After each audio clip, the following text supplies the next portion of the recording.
When the right people come together at the right moment, when they care almost as much about winning as they do about each other, they can become the best of the best.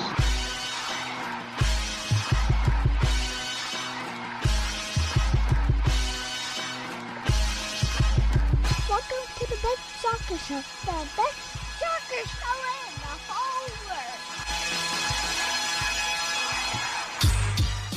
Here we go. It's the best soccer show. Jason Davis, Jared Dubois in the building on a Wednesday evening. Loving life, loving Bad Religion and the U.S. men's national team. You couldn't even rep for the national team. Match week, baby. Come on. This is my national team. Bad Religion. If this country needs to go read some Bad Religion lyrics these days, go back in the catalog, listen to some Bad Religion, read the lyrics, live them, and we'll be a better place. Oh yeah, we will. I'm sure that this is my national team. We have we already shouted out? So Holden is here. You already put this one up before we went live. Jonathan Taylor Tannewald is live from Austin, Texas. He's there in Austin. Jared, you know what's happening in Austin, Texas? You're aware of this, right? Matthew McConaughey, meetup. Who's that guy? Is that JTT? OMFPG-13. It's JTT. Who? JTT, Jonathan Taylor Thomas from Home Improvement. You know that guy who's posting. You got to go turn it off now. That one's got all the extra nonsense on it. When they're hanging over the shout out to JTT. I don't know what your situation is. I've prepped a game later in the show. If you'd like to get in and play with Jason, I would love to have you, buddy. But understand you're in Austin, you don't have your normal setup. But if you want in, just hit us up. Come on in. Probably about 20 minutes left to go in the show. We'll be doing that game. You don't think I have a text message that says if you want somebody to call in from Austin, send word. You've put the JTT signal has gone up. Nice, baby. He is. What does the JTT signal look like? It's just a keeper in front of a net. The goalkeeper could be that. Could be that. Yeah, it's a good question. I mean, sometimes journos like to go with the old school sports journalist look, with the thing in the hat or whatever, the press pass is in the hat. The old when it said the word press in the brim. I can see JTT's bat signal being that, something like that. Right? It's just a quill and an ink, like an inkwell. Yes, it's quill. It's a typewriter. It's like an old clackety clack, ching ching. The game is a completely different game. You don't need to know anything about that other show. Just come in and have your base knowledge, and if you want to play, come on in. We'd love to have you. So that is your word that Jared has prepared a game for you tonight. So we will talk about that. We'll do that. By the way, join the Patreon. Patreon.com/thebestsoccershow is where you find that. Jared has dropped some bonus stuff in the Patreon Slack with his musical choices at the moment. I put my fall playlist out there. I put my summer playlist out there a couple of months ago. I've prepared what I'm listening to right now in the fall. I'll probably add to it a little bit over the coming months, but there's an initial playlist over there. So give me a vibe check. What is what's the feeling for a fall? There's definitely eclectic, just things I'm listening to, but I will tell you, I've entered a segment of my life that is a little. I've gone into a tiki exotica surf kind of place, and I've kind of been marinating there lately. I don't know that I have I mean, I understand the surfy vibe, but I don't know if I could not super ventures, that's the old school, Hawaii 5-0, sound. Not so much that. There's a bit of that, but just a lot more the tiki exotica stuff, the Martin Denny, Xavier Cuvat, maybe, Esquivel, those kind of guys. I don't know. Those are old heads from back in the day that did it in the 60s and stuff like that. I got no idea, brother. I've done it. If you played it for me, I would probably vibe with it and be like, oh, this is cool. But think a little bossa nova, there's some bongos, there's some xylophone in there. All right. Okay, I got you. Okay, I understand that. So that's what you're looking for if you get the J Rodius fall play. Here's a question from Connor. What song or songs do you play regularly that your wife and kids hate? Wow. Okay. What do you go for? I'll tell you that mostly it's repetition that causes that problem in my house. Not the quality of the song. It's the repetition of the song. My kids actually vibe with my music pretty well, but I will say my oldest doesn't like it when I play Ren. That's a rapper from England. He's just does not like vibe with it when I play that. He I mean, actively there are no it. good English rappers, so I'm with your kid on this one. Like, You there's have just not listened. I could maybe do a He's little definitely bit of Gen Z Stormzy. though. Like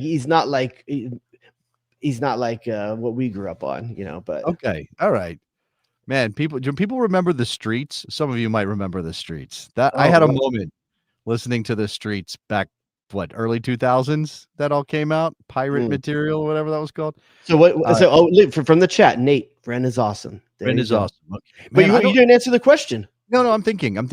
Yeah, man. The Bad Bunny's a hit in your house. Oh yeah, Super Bowl's Bad Bunny's big in your house. Bad Bunny's a hit in my house right now. Yes, absolutely. The even the 4-year-old knows the age appropriate lyrics, not the extra stuff, right? Because there's some extra Probably knows stuff more than I do. I don't know, man. Like my go-to typically when I'm like I'm not gonna put on like 90s hip hop because it just ends up being stuff I don't even at my age, I'm like kind of cringing a little bit listening to it. So even if I have good memories about some music, usually the language is gonna turn me off a little bit, which is definitely dad behavior. So I'll end up with like Bill Withers. You're not is listening like to Two Live Crew.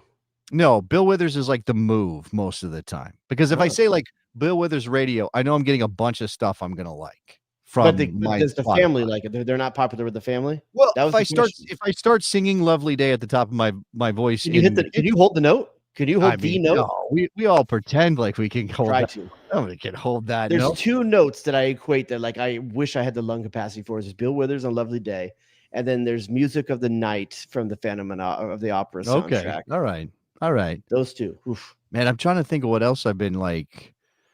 I don't know. There's a couple of other things that are more mine, but also like I dig salsa. So and the little one likes salsa, so I'll just put salsa music on, and then I'm just singing like those classic salsa songs that are popping up on TikTok. Like kids are like interesting finding these on TikTok. The word salsa may come up in my game later. We'll see.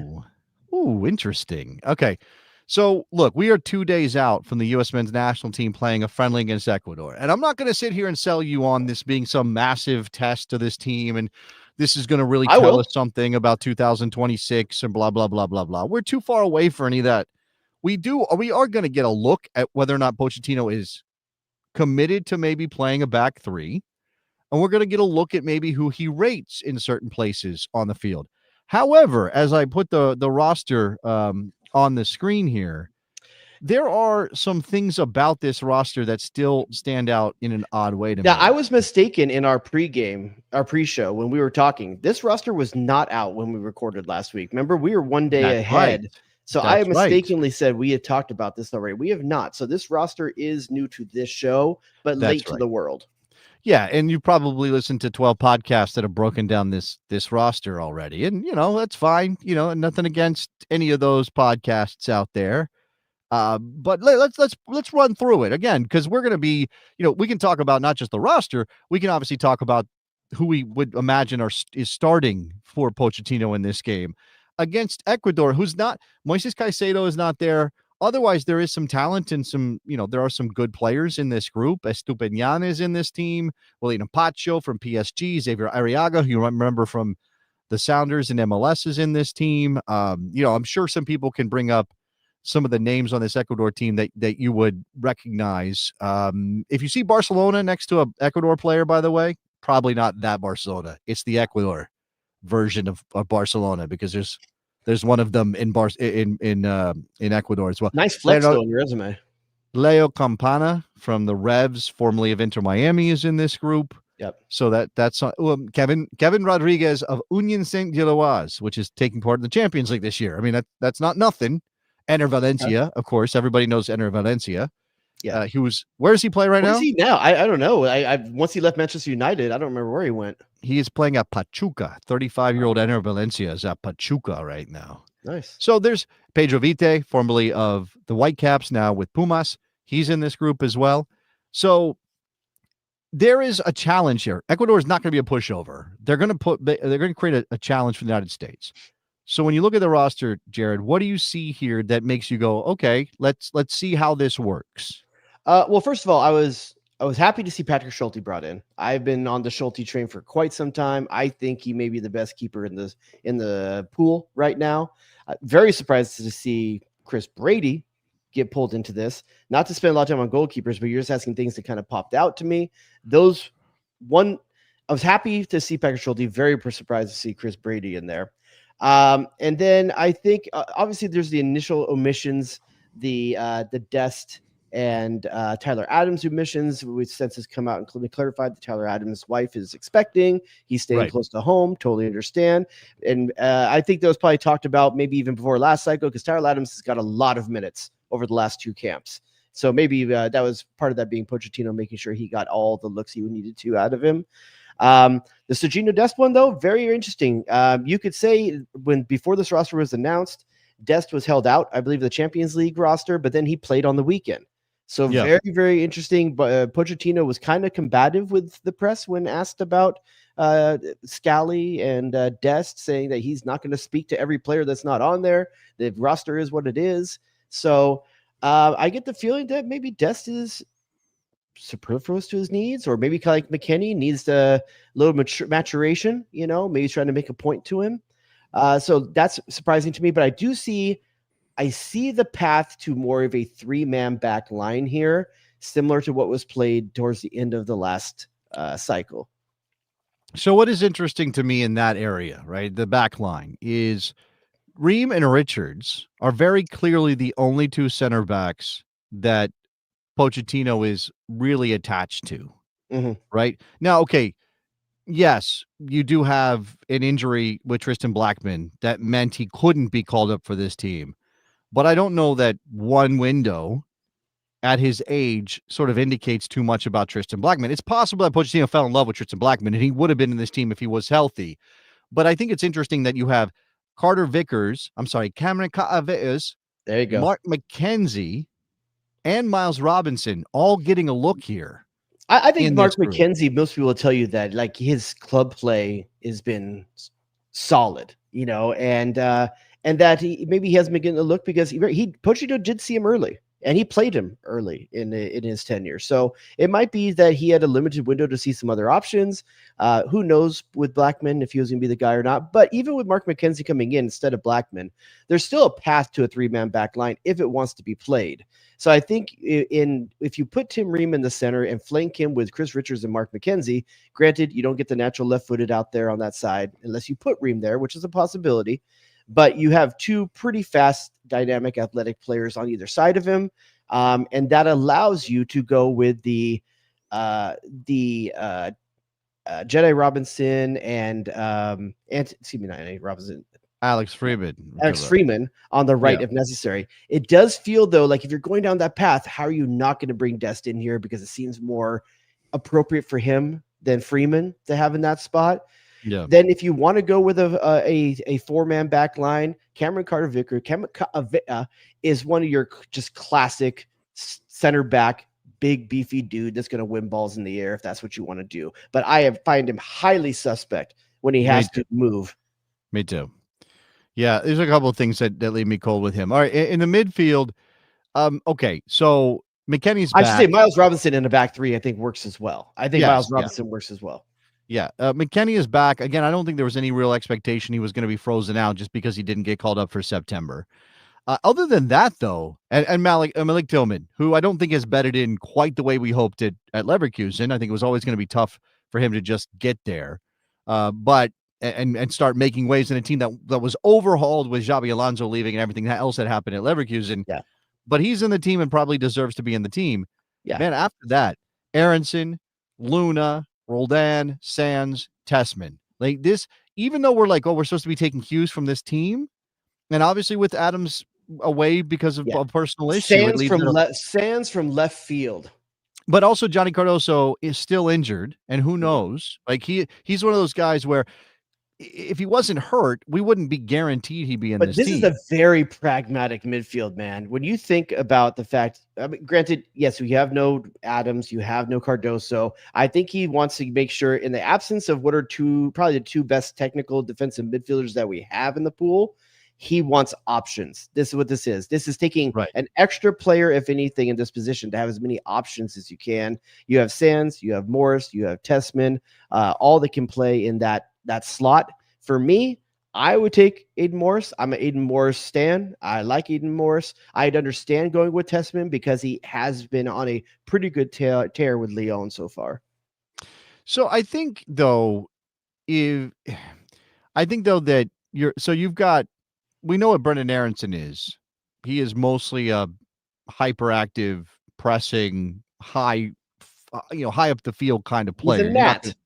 He's a gnat, but I'm saying he's probably not a starter in this team because he doesn't give you I don't think enough so. from a creative standpoint other than pressing. Then you've got Luna, who I don't think is necessarily a luxury player, but Luna's an attacking A luxury player. player if you bring Malik Tillman in, like I think that makes him a little bit of a luxury player late game against. I think if you bring in Luna and Aronson late in the game, that is going to be hell for people that are on 70, 80 minutes of running. Sure. But I think there's also an argument for Luna to start, depending on how some other things are set up with this team. Now, you don't think you have Luna and Tillman on the field together. You're probably losing too much defensively if you do that. If Luna starts, I think what ends up happening is that I think potentially if Luna starts, Pochettino may want to see what it looks like with Christian Pulisic playing the role he's playing with AC Milan, which is more that high midfielder regressed forward in that slot that Tillman or Luna would play in, and you put Luna up at that left winger, left forward kind of slot, or even Tillman in that slot as well. But I think that's the only way Luna gets on the field as a starter is if you want to try Christian Pulisic at that position. So you say he wants options. Now, I would argue that there's only really one out-and-out defensive midfielder in this group. Yeah, I mean, really, I would say Aiden Morris is in that role. I mean, Tessman's more box-to-box than Aiden Morris. I suppose that's probably fair. I think Aiden Morris out of all these players is the best in the passing lanes, but I think James Sands is probably a better defender. Yes, well, I think that's probably fair. Roldan is absolutely a box-to-box kind of player who can do a couple different things. Yeah, we know about what McKennie does. So, okay? If you want to make Aiden Morris your six, that's fine. I don't know that you can trust him quite at that level yet. I'm not sure that James Sands. This is an interesting conundrum because without Tyler Adams, there's really nobody. This is an interesting thing. Pochettino's been forced into a thought experiment that you sometimes have to do at tournaments. What happens if my player gets red carded? What happens if I have an injury at this position where I don't have a lot of depth? He has to bring 4 guys in to audition for probably 1 slot at the World Cup, maybe 2. But it's an interesting thing. He's going to be forced into a thought experiment of what if I can't have Adams and Cardoso available to me? And we're going to learn something about that, how he sees it in that pecking order. Yeah. I'm curious. Okay. So again, Sands is also versatile and can play in a back 3 if you need him to do that. You want to see JTT's 11? Sure. Let's see. JTT's 11. He's got Freeze in the back, Ream, Richards, McKenzie. So it looks like he's going with a 3-man back line there. Yep. Maybe not. Oh, yeah, he's got Freeman over here. I see it over there. Okay. Then with Anthony Robinson, Freeman on the wings, McKennie and Tessman in the middle. Then a front 3 of Pulisic, Tillman, Balogun. So way. No, because that's interesting. Yeah, that's interesting. That is interesting. That looks more like, man, Pulisic and Tillman. Well, because a Christmas tree front then with the two of them playing under Balogun? I mean, I think you're basically looking at this as McKennie and Tessman are holders, or Tessman is your 6 for the most part. McKennie is a little bit more of a box-to-box player, and Tillman is playing ahead of them. And that leaves Pulisic and Balogun to play off one another as a 2-man front line or 2-man forward. I think it's a bold move leaving Way out. It really is. I mean, he's definitely one of the more consistent players for the U.S. national team, but he is going to try to be working behind the back line. He's going to try to get in behind Pochettino in that lineup that Jonathan just put out there. That's a team that wants to play ball to feet and beat people through passing. Whereas Way is trying to stretch and get that verticality that Berhalter was always talking about. Yeah, I mean, I think a striker like Balogun, if you're going to start him, play to him. He wants to be playing through. Balogun wants you to play through him. He doesn't want to be served big long balls or anything like that. He wants to be in combination. No, I agree with that. I mean, obviously, you're looking in that system. You're looking for your width to come from your fullbacks. I'm looking at several other predicted lineups. I got one here that doesn't have Anthony Robinson in it, which is, I think, an interesting Let's possibility. put this up there by the offside flag real quick. We need to find 2 center backs that can start over Reem because he can't be a starter at the World Cup. Why? We just played Japan and South Korea, 2 good teams that will be at the World Cup.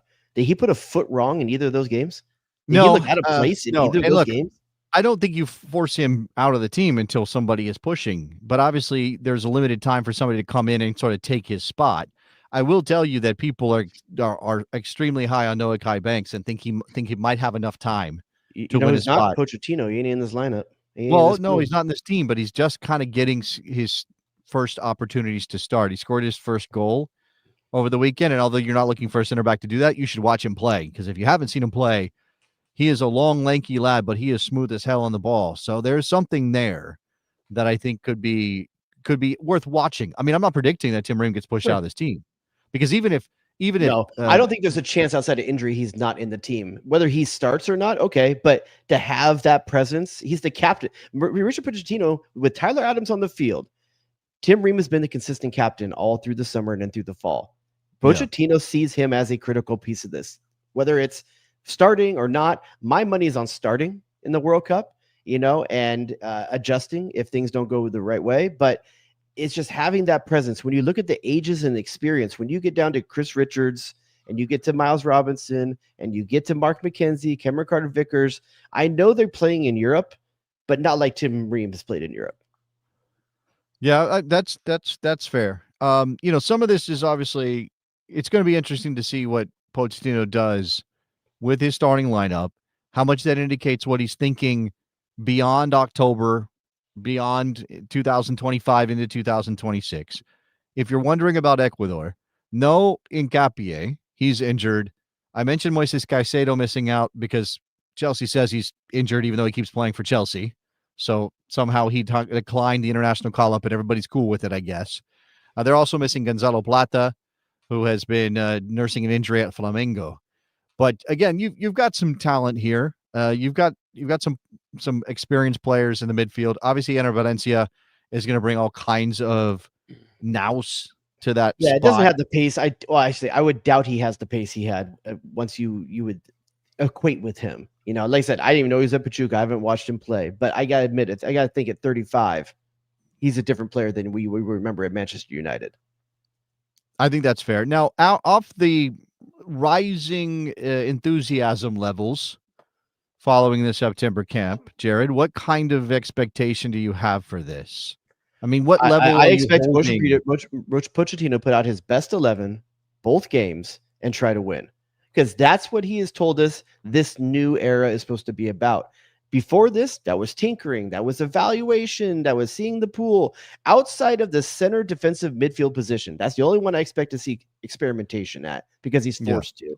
Everything else should be your best 11 trying to play the ball that you're trying to play at the World Cup. That's what I expect. And so I expect results.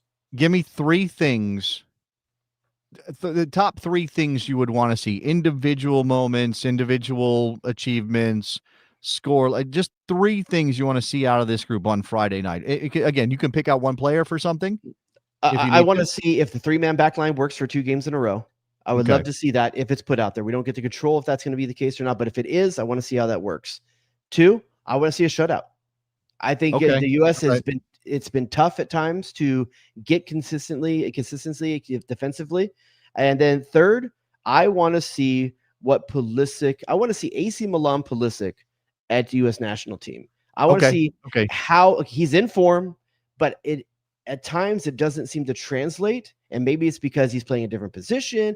It obviously doesn't have the same pieces around him, but I want to see the best Christian Pulisic has ever been, how that translates to U.S. national team. Yeah. Okay. I think I'd like to see Pulisic and Balogun connect for something. It can be one setting up the other, or the other, it doesn't matter what direction. I'd like to see that at least once. Santi Jimenez and him play very similar style, Balogun. For a goal, like for something finished. Now, over the course of 90 minutes, and obviously with substitutions in a friendly, it's a little tougher to gauge this. but I would like to see the U.S. be better and obviously win the game, right? And we've seen the U.S. be better and lose the game, or be better or create more chances and not be able to finish them, as often as we've sort of seen, like, oh, they're not the best team and it just doesn't go well and they lose or something. I'd like to find a way to marry sort of a performance with a result. Now, I'm not going to be as married to a clean sheet as you are, although that would certainly be nice in this situation. A midfield that works. I mean, we're going to get a look at McKennie here. Like, I want to see full effort from McKennie. I want to see good We're assuming Weston McKennie. Well, if he plays, right. If he plays, and there are choices, but I still think he's probably going to be in the starting lineup. Agreed. If that's the case, I'd like to see good Weston McKennie, who has once again, I mean, there's a long way to Weston go. McKennie has to perform in camp leading up to this That's fair too. Friday. I think That's fair. Pochettino expects him to come in motivated and showing him what he can do at camp. And if he's not impressed, I don't think he starts.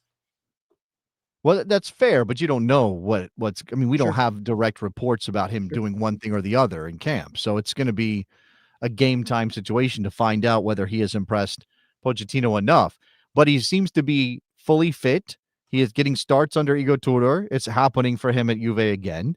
Obviously, that Juve Milan match didn't deliver any entertainment. And Pulisic missed his penalty kick. But I think you saw again that Weston McKennie is valued at Juventus. He's got to roll that into a national team performance now, and not just be a passenger. Be the guy who takes up the role, because we keep talking about, oh, none of these guys are the man at their clubs. Pulisic absolutely is the man at AC Milan right now. Sure. And I hope that continues.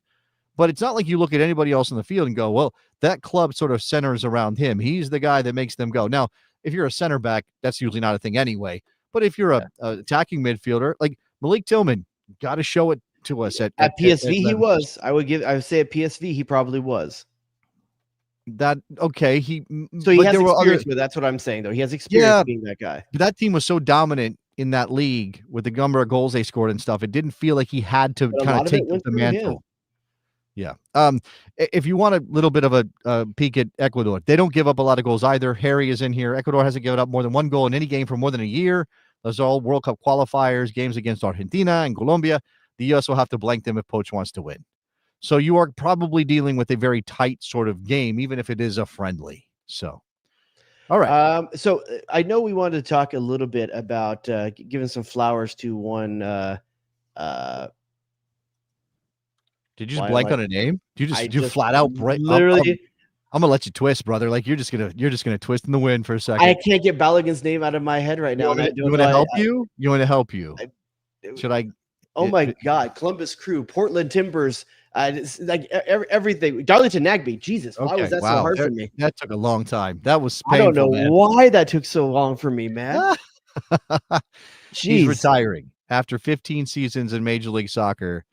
He is retiring. He's 35, which he snuck up on me, dude. Like completely snuck up on me that he's 35. I think we're old enough to remember his getting drafted out of Akron, and remember that. Yeah. And Darlington Nagby, you could make the case maybe in the Mount Rushmore of midfielders in MLS, Yeah, absolutely. I do want to have a little bit of a conversation with you, though.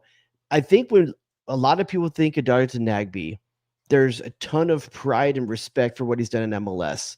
But there's that little nagging thing about, never 100%. Got to be who we thought he could be at the national team level for a number of different reasons. Not only that, but he will absolutely suffer in reputation because he never left MLS, because he stayed in this league. Now, the time that he came into MLS and sort of the way things were moving, he's a little too old to catch a wave of a lot of interest in MLS players when they were at 23, 22, 23, 24. But who else is in that 35 range right now? Like who else was – I'm going to do a little bit here. So 35, that means he was born in 1990, right? So – why are you comparing him to who? Let's see what other midfielders the U.S. national team were from that Okay, you're doing a national team player comparison. I'm simply saying that I don't know if it happened because sometimes phone calls happen and we don't get reports. But do you think any team in Europe, even a championship side in England, picked up the phone to Portland or Columbus or Atlanta or whoever and said, You'd like Darlington Nagbe for $8 the million? midfielders that did go over. I don't know if the price was ever right. And let's be honest, he was critical to championship winning teams. Now Yes, a lot of teams don't want to give up that player. He's But the here's hub. the thing: the reputation that the things he has said, he's on the record. It does not sound like Darlington Nagbe wanted to leave. Like he did. He was a homebody. He was comfortable where he was. The reason he went to Columbus in 2020 is because he wanted to be back in Ohio, which is where he had been, right? Where he had kind of grown Are you up. okay if I put you on the spot a little bit? Sure, of course. Go ahead. I'm going to read off some U.S. men's national team midfielders that are probably going to be in that tier below, above, right around where Darlington Nagbe is. And I want you to make a choice between better career, this guy or this guy. Like, where does Darlington? I want to get an idea of where Darlington Nagbe ends up in the tier list of American midfielders. It's not going to be Clint Dempsey or something like that. But I don't want you to take necessarily performance with the national team into account because Darlington Nagbe doesn't have that. Let's just talk about the best midfielder possible. Who they are as a midfielder. The positions aren't going to be exact or anything like that, but let's figure out where he is. Which player I prefer on my team? If I had a choice, exactly. what would I want on my team? If you were filling this slot on your team or the midfield, any midfield slot on your team, would you take Nagbe over this person if you were starting a midfield? Okay, well, this technically, I think. Sure. I'm just going to go through some. Yes, Nagbe, mixed discrude. Darlington Nagbe. Darlington Nagbe or Alejandro Bedoya? Darlington Nagbe. Darlington Nagbe or Bobby Convey? That one's a little tougher because my memories of Bobby have faded a bit. And very different position. Bobby Convey played wide a lot. Bobby was a wide player. I'd still say Darlington Nagbe. Darlington Nagbe or Ernie Stewart? Again, nostalgia, lots of things that Ernie did. Stewart played some forward as well, if we're being honest. Pushed higher. I mean, I think I'd go with Ernie in that situation, but that's a tough one. I think that's almost apples. That's pretty close to where the line's probably going to be, I think, on this. Let's see, Darlington Nagbe or let's go with. I'm trying to get guys that are retired. There's a few guys that are still in there hanging on that I don't necessarily want. Darlington Nagbe or Kobe Jones. Well, so I'll JTT is in the chat saying things like Ernie Stewart was a winger and Alejandro Bedoya was a winger and Kobe Jones. I literally just brought up a list. I searched U.S. men's national team midfielders. So listen, some of these things would be argued. If I put Landon Donovan or Clint Dempsey in there, we're gonna have to talk about that too. Like Tab, like Claudio, like Johnny Harks, like. Let me give you another one. I'm going way back. Those are way back. Nagbe or Ricardo Clark. Nagbe. Nagbe or Pablo Mastroeni. Nagbe. Nagbe or Jermaine Jones? Jermaine Jones, but that's closer than you might Nagbe think. or Michael Bradley? Michael Bradley, but yeah. But I think if Nagbe was committed to the national team, Nagbe or Stuart Holden? Nagbe over Stuart Holden. Nagbe or Claudio Reyna? Probably Claudio over Nagbe. Okay, so that's kind of where it is, but that's a lot of players that we're putting him above still right now. Even if we went to active players right now, Nagbe or Weston McKennie, there is at their best. McKennie is more goal dangerous, and I want that, so I probably put McKennie slightly over Nagbe. But Nagbe is better on the ball. I think you're right. He's better on the ball. I may go Nagbe there. Nagbe I don't know. When's the last time the U.S. men's national team had a guy you could give the ball to and just know, hey, we're good for now. Like we can reset, we can take care of it. Yeah, I think De La Torre has that, but I don't think he's consistent at being played at the national team level. Claudio Reyna had that. There's just those pace of play players. Michael Bradley had that a bit. I think. I don't think he's the same going forward. I think Nasby's better going forward, but I didn't really worry when Bradley was at the ball. But Bradley Ball, Bob Bradley Ball was just recycling the bucket constantly and pushing the ball back. I think Darlington Nagbe settled into a role as a rhythm player and a possession player, but I don't think he's a great passer. I think Michael Bradley's a better passer than Darlington Nagbe. But I think that the things that Nagbe gives you otherwise, or let's change the conversation. Let's go just MLS. Nagbe or what's that all-time look like?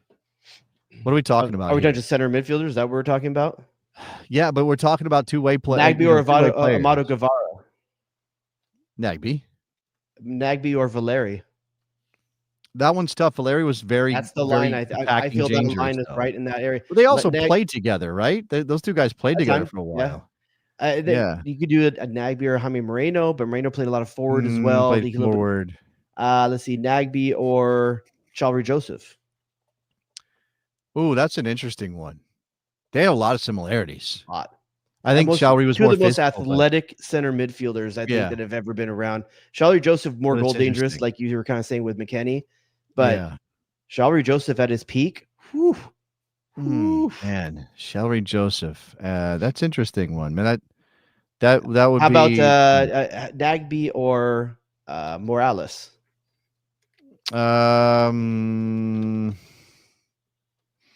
Nagby, I think. Nagby or Ferreira? Not Jesus. You talking about David Ferreira? Yeah, he won. Did he win an MVP? I think he won an MVP. Never got a ring though. I don't believe. Nagby's got a couple. There's something to be said about having rings. Maybe David Ferreira was a better passer and a better creator. That's what Nagby doesn't do. I'm just trying to think of those guys that had like the long tenure in MLS, kind of like Nagby. You know, yeah. That really this is a did tough something. one because he wasn't if he was just a 6, right? If he was or a defensive midfielder, if you want to throw out the number. He's more than that. Yeah. No, I know, but if he was just that, we'd be comparing him to Ozzy Alonso and Diego Chira and Shalry Joseph when he played at that position, or Dax Party or Laurentowicz. I'm probably missing like Kovalenko. No, I'm kidding. Sure. Dima. Yeah, I mean, name your favorite defensive MLS defensive midfielder. This is a funny one. Nagby or 36-year-old Busquets. Kyle Beckerman, right? Beckerman or Nagby? Beckerman or Nagby. But as a 6, I maybe like defensively, if I need someone to defend for my life, I might take Beckerman.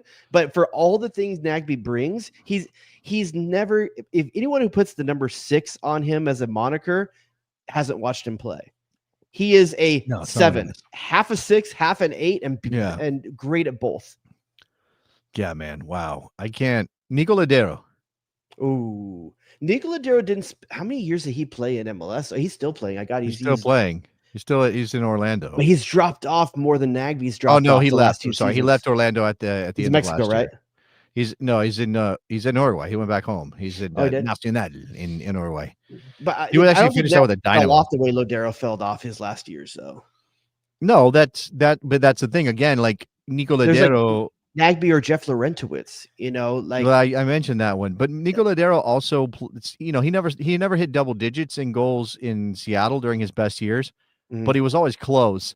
And he was always picking up a bunch. What's Nagby's highest goal year? Do you have that in front of you? Do you have Nagby's stats up? I don't have that. Let me see if I can pull that up. That's interesting. It just never was much of a goal. He has one of the best goals of all time. I think he won goal of the year one year, right? He did win goal of the year. Man, I don't know. See, that's the thing. His goal numbers. So he scored 9 in 2013 when he was 22. That's Nagby or Dwayne De Rosario.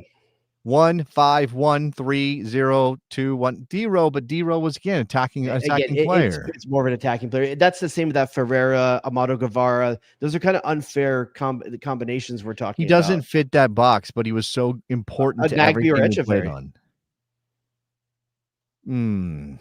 Echeverry came over so old though. Yeah, probably Nagby, right?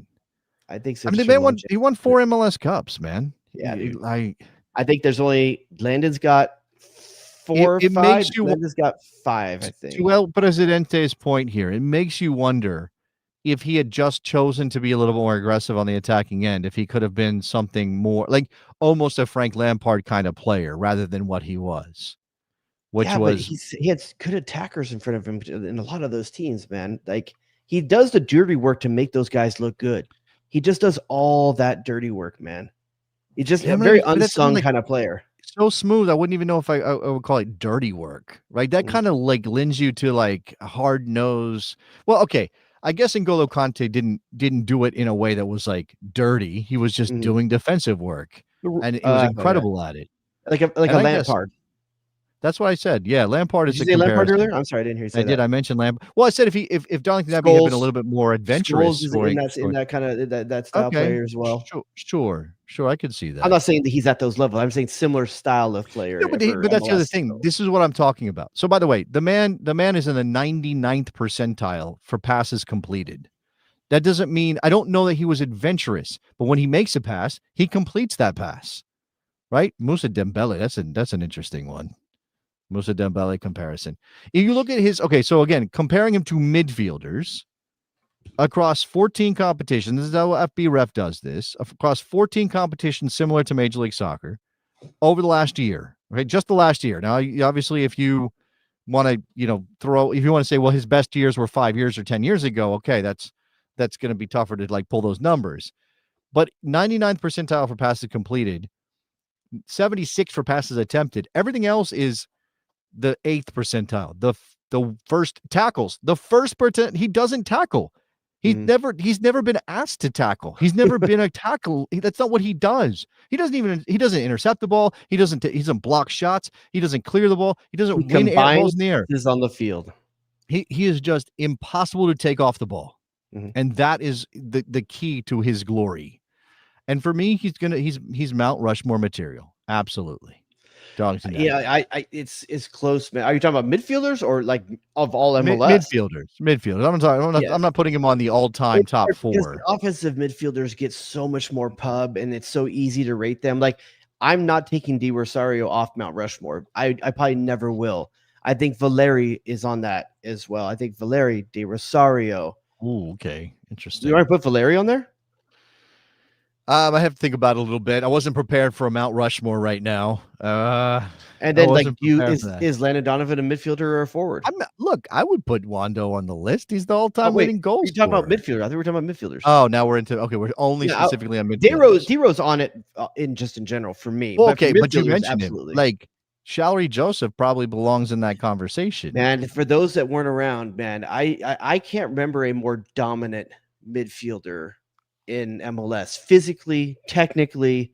I mean, there's guys. Pirlo obviously is the most technical midfielder's ever been here, but he didn't play like it when he was here. It's there, But in terms of guys who were here during their prime and seeing what they could do, Shalry Joseph was a beast, an absolute beast, man. I wish he hadn't got capped by St. Kitts and Nevis. Is that where it was? I think you played for. I think Granada. If ever a citizenship should have happened, it should have been for Joseph, man, because it was at a time where we were playing Rico Clark and stuff like that in midfield. Granada. Sorry, that was St. Kitts. My bad.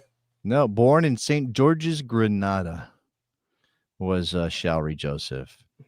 Yeah. All right. That was good. I think Darlington Nagbe deserves that love, and he's retiring at the end of the season, 35 years old. Again, could have had a bigger national team presence, chose his family over a lot of those moments when he could have been called up, and I respect him for it. I'm disappointed. And listen, he probably has 4 rings as part of that because he's more well-rested. He didn't put those miles on his body and that time on his body. Like, I'm sure his club team and his club fans are very happy with that decision. Yeah, and I think you can make peace with it, man. You're one of the best that ever played in this league. Yeah, I think that's right. All right, you got a game for us? So JTT didn't get in. I'm not sure if he's going to or not, so we'll go ahead and start the game. So tonight, I've prepped one of the old school games we used to play, okay? So much so I'm going to have to read the rules out again because it's been a minute. This, ladies and gentlemen, is the Jeff Cunningham game, okay? The Jeff Cunningham game. Jeff Cunningham, who played for so many teams I think we counted one time. It was like 13 or something like that. I think we counted it once. Yeah, but he's not even. No, I don't think it's as many as you think it is because it might be the Kai Kamara game now. To be honest, now it's the Kai Kamara game. The number of teams game. That's the Kai Kamara game because we called it Jeff Cunningham game back in the day. And the way this is it's a game of 4 rounds. Okay, and you're steadily going to get more information about this player as each round goes on. After each round, you're going to make a guess. If you get it right in the first round, 4 points. Second round, 3 points, and so on. You have 5 players we're going to play ultimately in this game, okay? Your goal, Jason, is to get a minimum of 12 points over the 5 rounds. That's my goal. Players. All right. There's a very good possibility that we may be joined by another player, but for now, let's move forward with this. So let me just describe what's going to happen in each round. We'll see if he gets in. Round 1, you're going to hear the years that the player was active for, and you get to pick 2 years in that timeline, and I'm going to tell you what team he played for on those individual years. Okay. All right. And then you're going to make a guess. If you're right, 4 points. You did it with a minimum amount of information. If you're wrong, round 2, you're going to be given the the number that the player was drafted at. If he wasn't drafted, I'll give you some kind of information about him at that same age, what college they went to, or if they went to Europe or something like that. I'll give you some bit of information, or where they were drafted. You make a guess. If you're wrong, we move to round 3. Round 3, you'll get the basic position that the player played: defense, midfield, striker, goalkeeper. One of those. Okay. All right. Last round, if you still don't have it, for 1 point, I'll either give you your choice of the player's the jersey number the player wore on one of the 2 years you chose, or I'll give you a random honorific from their honors section on Wikipedia. Oh, watch out, baby. So JTT missed all the rules. I'll kind of go as we do it, JTT. So, but we're just gonna play the Jeff Cunningham game, 4 rounds. I'll give you a little bit of each round. Wait a second. Where's that guy? Is that JTT? OMFPG-13, it's JTT! Who? There we go. Welcome, Well, that business is done. Yes. Now we can continue, Mr. Dubois. Wink All right. Dubois. So with this, since I usually you pick 2 years, and I'll give you the player what team they played for. I'll have each of you pick a year, and then that'll be the 2 years. You can each pick one. Okay. Okay. First player that we're playing, to be guessed. This player was active from 2001 to 2016. So, Jason Davis, give me a year between 2001 and 2016 that you'd like to know where this player played that year. 2008. 2008, this player is playing for the Kansas City Wizards. 2001. JTT, give me 2001 to 2016. Give me a year, JTT, you'd like to know. 2006. 2006. This player was playing for the LA Galaxy. Galaxy in 2006, Kansas City Wizards in 2000, and you said 8, right, Jason? I did, yes. Okay. Those are your first 2. You can each take a guess, see if you know who this player is for 4 points. You want to, whoever wants to go first goes first and the other person's out? Or do you want to, rotate who goes first? I think we should just rotate, right? That way we both All right, Jason, GG just got in last, so you can take a first guess. And then he'll get first guess in round 2, excuse me. Okay. I'm Galaxy and Wizards. I'm gonna say Hercules Gomez. 4 points to J. You couldn't have picked 2 better teams to do on that. All the other teams in there, I mean, you could have gotten Cruz Azul, San Diego Gauchos, Seattle Sounders, Colorado Rapids, Puebla, Pachuca, Santos Laguna, Tijuana, Toronto FC, Toronto FC, Seattle. All of those would have been tougher than the 2 years you guys happened to pick. The Gauchos one would have helped, and probably I equate him with Vegas, not San Diego. No, but I've talked to him about his career. I interviewed him at length about his journey. I think Santos would have been the other one that you could have gotten it off of. But if you had picked Rapids or Puebla, I don't think that you would have gotten that. So I think you doubt me too much, sir. So next round, we'll let JTT go first in round 1. That way he has a chance to match that. Nicely would you done. like to know who I was going to guess and fail about? Oh, who would you guess? Kerry Zavagnin. That's who I had in my head with those 2 teams as well. I was like, who else played on both of those? And I'm pretty sure it was Kerry Zavagnin. It would have been the only other option. All right, let's see here. Next one up, and JTT will go first this round. This player played from 2009 to 2016. I apologize. 2009, currently still active. 2009, he began his career. We still playing. Okay, got it. Okay, so JTT, 2009 to present. What year would you like to know about this player? 2014. 2014. This player was playing for Nantes in France. Nantes. Okay. Do I need to pick a year? Because I know probably not. But go ahead and give it. Go ahead. JTT got lucky to go first this round. I'm not gonna lie. Okay. Go ahead. 2025. 25. He's currently on the Philadelphia Union. I picked this before we knew JTT was coming on. I didn't know JTT was coming on. But he picked a year. Jason? Yeah, go ahead. Do it. Alejandro Bedoya. Alejandro Bedoya is right. 4-4 on this. Okay, but listen, if I said Rangers, I don't think you would have been as easy. If I said Orebro, did you know that was his first team in Sweden? Yeah, that would have been. I did, but yeah. You did, but when I prepped this game, I didn't know you were coming on. That's why I would have avoided the Philadelphia Union player. Not was a big hint. Yeah. Not yeah. alone was a big hint because not a lot of them. Would you have known that just off not, Jason? Yes, I knew it was Alejandro Bedoya when he said none, and then I was Okay. like, it sets up for him to And get then the that was point. only a 3-year time span of. Yeah. If it had said Union, there'd been a lot more players you would have the thought of. Okay. Yeah. 4 to All right. 4. I didn't think we were gonna have 2 first rounders. I'm not gonna lie, but I got 2 geniuses out here right now. All right, Jason, you get to go first in this first round. Geniuses. Okay, yeah, okay, my turn. Let's go.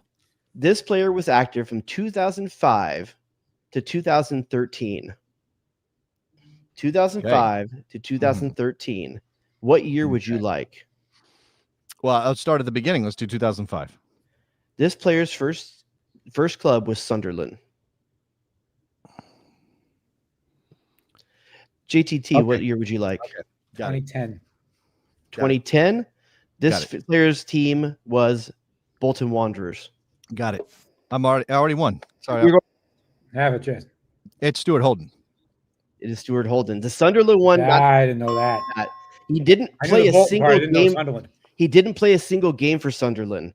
He was injured. He got in a fight outside of a bar by Newcastle fans, broke his eye socket. And when he came back, he got an ankle injury, never played a game for them. And actually first senior team appearance was actually with Houston Dynamo. But he was on the Sunderland books. Yeah. That's a good pull. Yeah. And Bolton would have made it.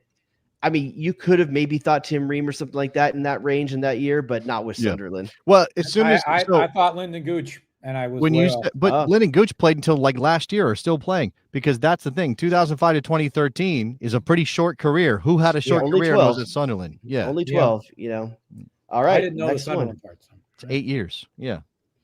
All right, next one player up. JTT goes first this round. This player was active from 1990 to 2005. 1990 to 2005. What year would you like, sir? 2002. 2002. This player was playing for the San Jose Earthquakes. Jason. Okay. Yeah. 1990, 2005. Oh, you're asking for 1990. Sorry. No, you said so that 2000. Yeah, 90 to 2005. And 2002 was the San Jose Earthquakes? Yeah. 90, 2005.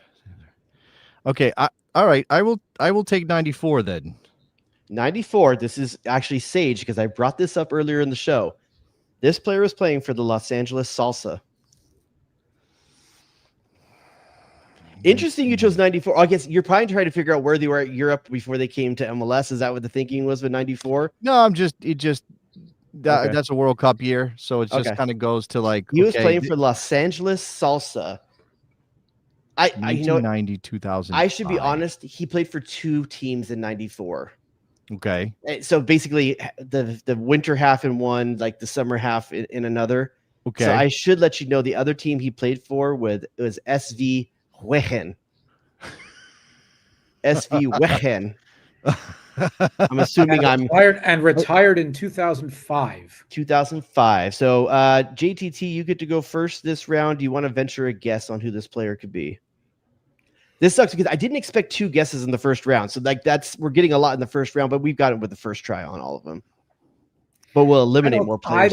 I don't think I'm going to get it, but my guess was going to be Jeff Agus. 4 points to JTT. Nicely done.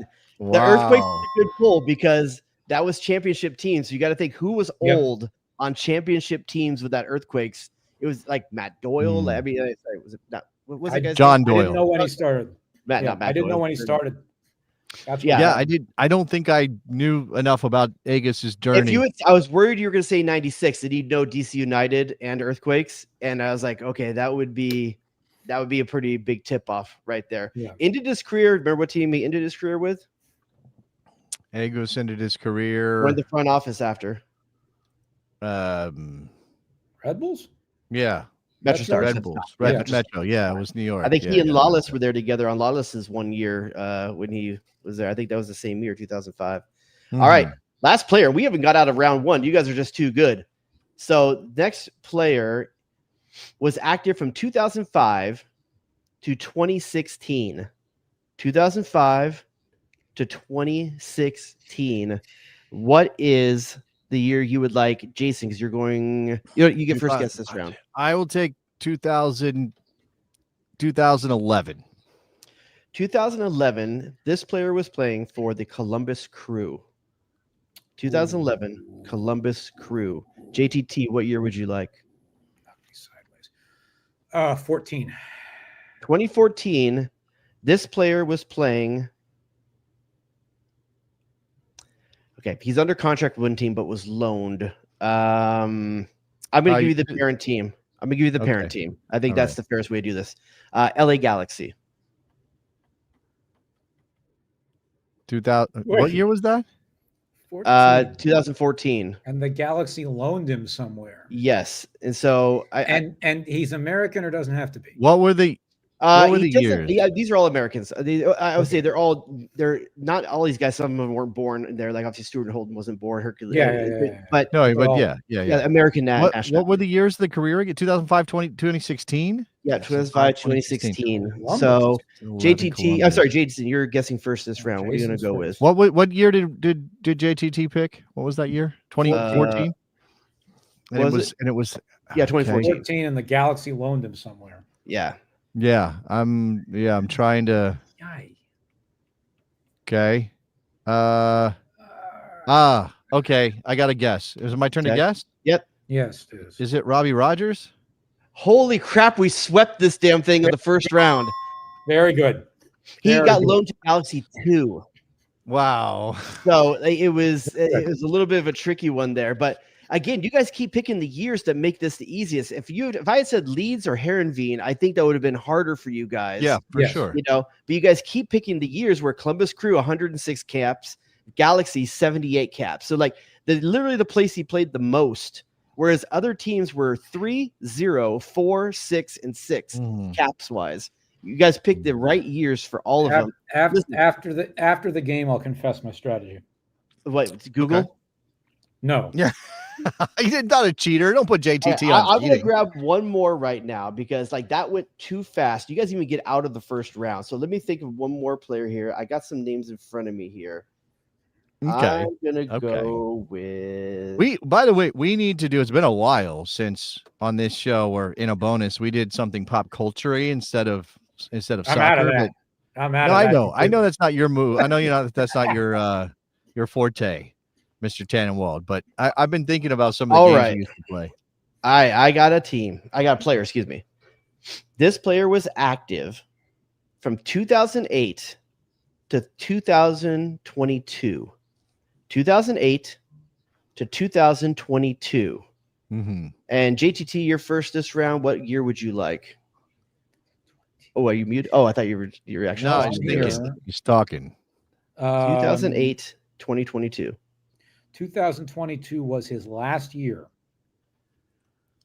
Yes. 2017. 2017, he was playing for the Vancouver Whitecaps. JTT's second home. If only. Vancouver. 2017 playing for the Caps. 2000, what was the years again?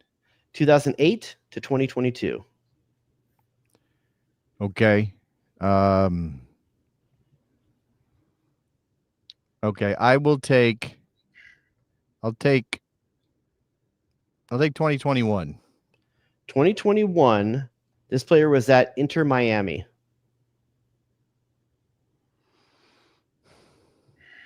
Okay. All right, JTT's first guess. Second.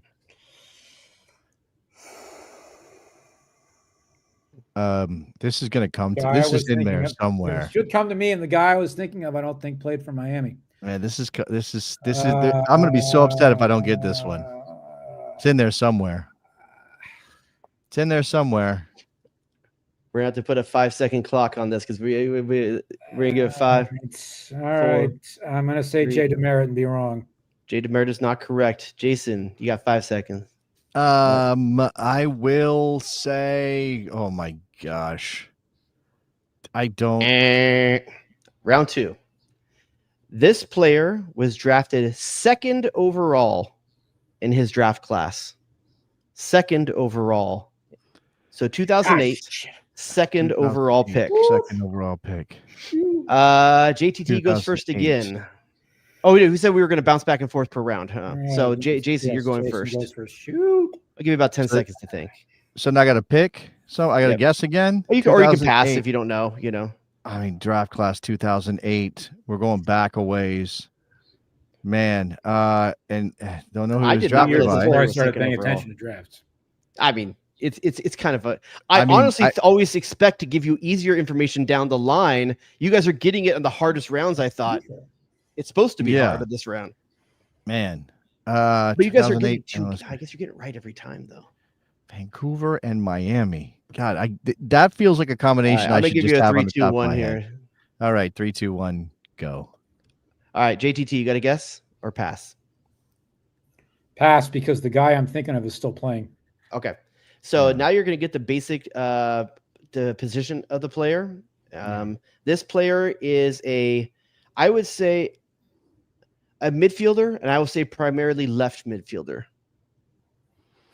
2008 to 2022, played for Vancouver Whitecaps, Inter Miami, left midfielder, second overall pick in 2008.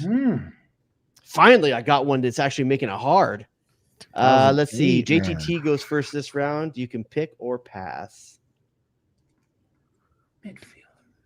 I swear it's on the tip of my tongue too, and I have no idea, so I'm going to pass. Okay, Jason. No, I'm passing too. I literally can't. I just be sitting here with the wheels spinning. So I guess I'm passing. Yeah. Let's see. Do you want his jersey number for one of those 2 years, or do you want something from his honors? Honors. Yeah, I think the honors is better. He was a MLS All-Star and MLS Best 11 in 2011 and played on the CONCACAF Gold Cup in 2013. Oof. Literally all of his honors. There's no like MLS title or this one doesn't have a lot of honors on his name. And by the way, do not look in the chat. No, I'm not looking at that. No, I'm not in the chat. That was JTT's strategy he was going to tell us about. God, the No. Whitecaps thing is throwing me off, man. The Throwing Whitecaps me is off. Whitecaps you is guys the reason picked I a should hard know one it, and with that. You I guys should picked a know really the hard major one. Americans who play there, and I can't. Now, think if of you had anybody said there. his first year and known the pick, you may be able to get it quicker. But because you didn't take the first team he was with, Yeah, you literally picked the no. team he was at for one season. Sorry, 2 seasons. I think Jason is first this round. Yeah. Man, I'm just blanking. Like this one has got me completely stumped. I'm trying to think about what was going on in 2008. So 2007 was TFC's first year, so I'm assuming they would have had first pick. 2008, the So it had to Sounders be weren't someone that in the was league kind of yet. crappy in 2007, right? A team Nobody. that Yeah. Nobody. Who was bad in 08? That was like No, in the team 07, that- because you would have got a high pick. right. It was bad in 07. Well, Toronto was bad in 07. What's a team that's classically bad? That's probably that's your biggest like way to guess. Wouldn't have applied at that point. Yeah, New England. Yeah. It could be New England because they were good in 2007. Right. Yeah. All right, no guess? No, not. No, Jason's up first, but Yeah. I have a nasty feeling I know what position it is, and I still can't think of his name. Left. No, I midfield. don't. You said left midfield. That's You throwing said me off. left Too. midfield. That's right. Okay. That's right. So go ahead. Hey, Go so ahead. both you guys blanks right now, or both We're blanks? blanking. We're I'm out. blanking. I'm out. I'm going to give you the player's first name Okay. because it's All not right. the name he goes by. Oh, okay. Here we go. His first name legally is Dane. Okay, I got this. Okay. Now. I got this, I think. First to buzz in. I Go don't. ahead. Yeah, I I got don't. it. What it's is Breck Shea. it?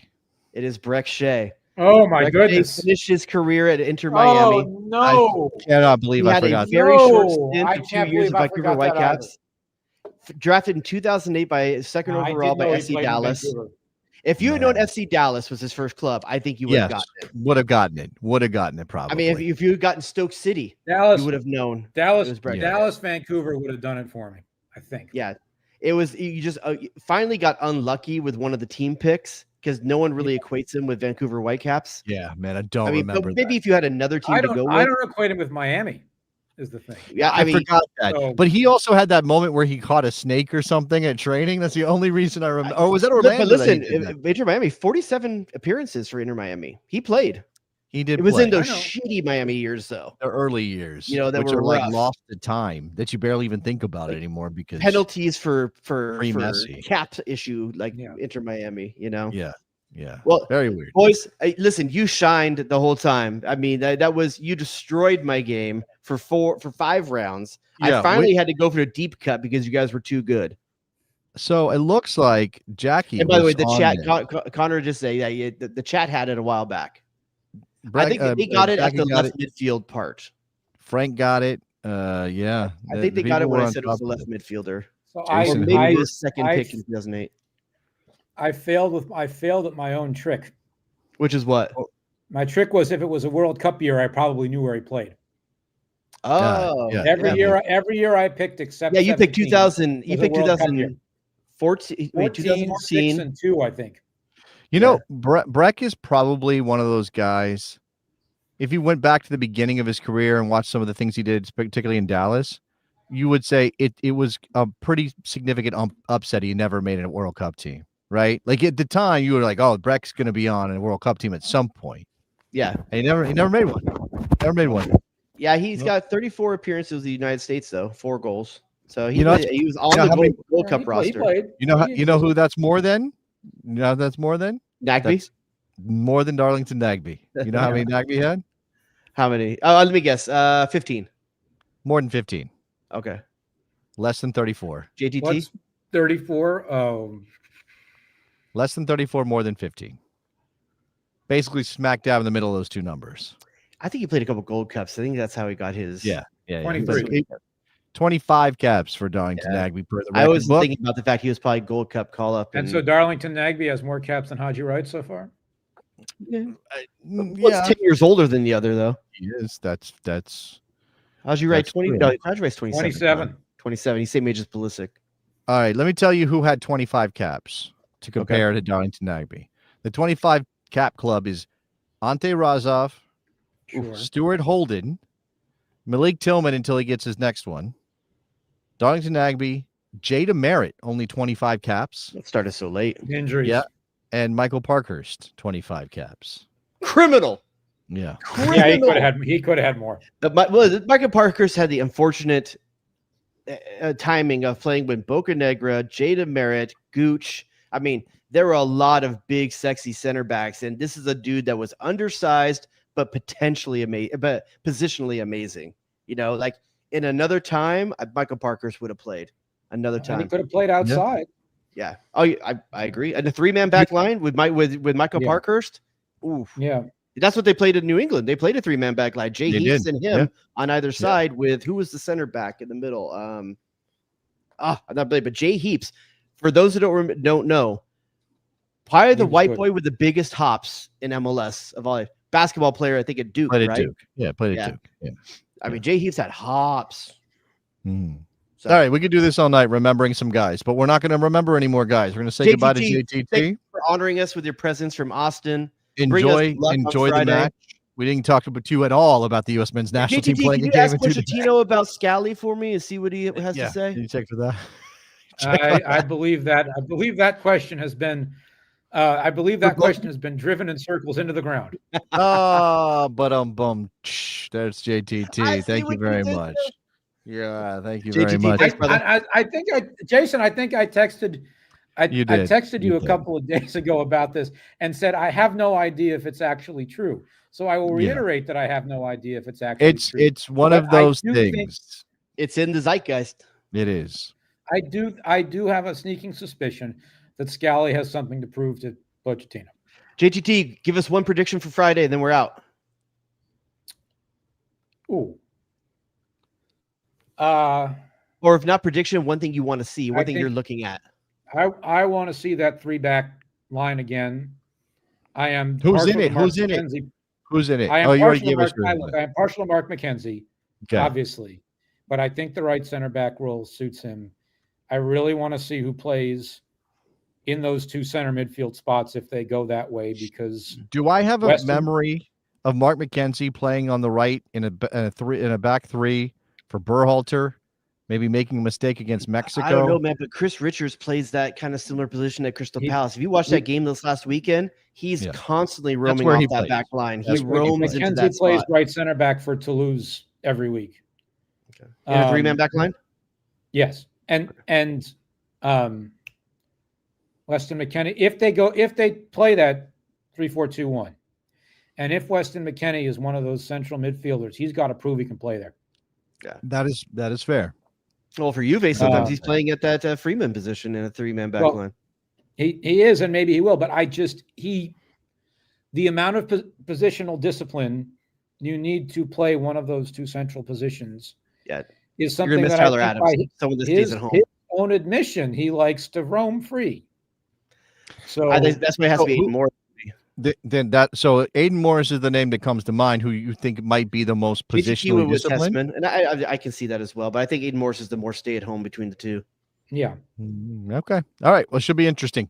Jonathan, thank you very much as always. My hotel room is freezing, which is always the case. Oh, I thought you were going to tell us the number for the ladies or something. Like you're going to say, like, hey, my team, third floor, 322. Are you staying near the beating heart of Austin, Texas? Or are you staying out by the stadium where it's a little? I'm staying out by the stadium because it's quicker to get places. Things get weird out there. In Tech, no, I don't go out very much. In Texas and Florida, it's 90 degrees out and 50 degrees in all the hotels. JTT, eat some barbecue for us, baby. I have and will. All right. Get some tacos too. Tacos are good. Thank you to JTT. There he goes. Joining us here from Austin, Texas, baby. Let's do it. You guys killed my game, dude. We did. Yeah. You picked really picked the right years. You picked the right years. That's true. We did. You're right. Then the teams, because that was the only thing. Is like, who played for both teams? Oh, here's the guy. Yeah. Like bang, bang, bang. It was like that. Yeah. And for all those guys, you happen to pick the right two teams over and over again. Another push for people to join the Best Soccer Show Patreon. Become a bestie at patreon.com/thebestsoccershow. I think we just added one last week. Yeah. You want access to the Slack, which is a very cool community. You get to hang out with El Presidente. And then they'll all congratulations. We even mentioned Philly getting the supporter shield. Yes. Congratulations to all of our Philly besties. There's a lot of them, including El Presidente, Mike from Philly. I mean, we got tons of Philly folks in here, so congratulations to all of them. Yeah, shout out to Morgan, wherever she is. She doesn't show up for us anymore. She works for Soccer Wise. She doesn't have time for us. She's over there pushing other podcasts and video shows. Yeah, she's getting paid, which is good because I think we're in a position to pay her right now. Unless somebody wants to pay those folks. Sign up the Best Soccer Show to your soccer podcast platform and give your boys a little bit of money that we can spread out among the people. On the Patreon, you can right now. I've put a picture of our original contract. You can see how much we got paid on our first edition. That was wild. I forgot we signed a contract for NASN, which then became Back Heel. I forgot that was a thing. Yeah. Wow. Back in the day, back when I just found that contract yesterday, man. I was looking through it. I'll take that money now. Back when we were less good looking, like I think that's a true statement. Like it's definitely unfair, but as we get older, for some reason, I'm like, oh, I'm better looking than I was when I was younger because I looked stupid when I was younger. Now I don't look so stupid. A little more wizened and a little more experienced, if you know what I'm saying. Soccer wise, if you will. And also credit to both of us. No offense to Presidente and those other people out there dealing with this, but credit to us for having hair. Like we fucked it, we defied the odds a little bit here, Mr. Listen, I got here by 22 and I was like, oh crap, here we go. And then I just held. Oh, look, Morgan's here. Look. How did was she here the whole time? Didn't say that's not like Morgan. She just says hi when someone texted her. Man. Someone texted her. We were talking about her. That's right. Morgan, congratulations on your supporter shield, my dear. Yes. Yeah. I mean, I know she was upset over Jimmy Curtin, and I know she might have disowned the Union, but I think at her heart, she's still a Union fan. It's still in there somewhere. She's a Florida girl now. Yeah. Well, like I said, she's doing work in the business still, which again is also defying the odds. So credit to Morgan. Neutral these days because she's in the business. She has to be neutral. But I know underneath her shirt, there's a Philly shirt under there somewhere. So somewhere like that. I don't know. Okay. She's been listening to us after we got done. That's nice. Thank you for listening to the podcast. Be like Morgan. Love you, darling. There you go. There's Morgan joining us here. All right, Mr. Dubois. Do you have any other business? Benny. Do you have any other things going on, or do we out No, of here? I think that's it, baby. That's it. All right. Well, that's it. We'll talk to you guys next week. I think. Bye. The best. The sausage king of Chicago.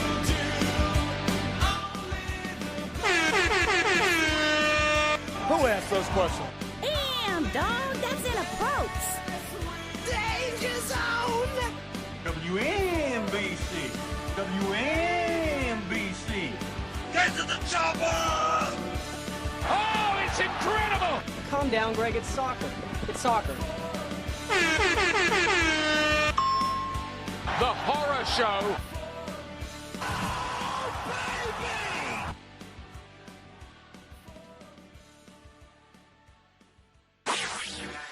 Jay Rodius.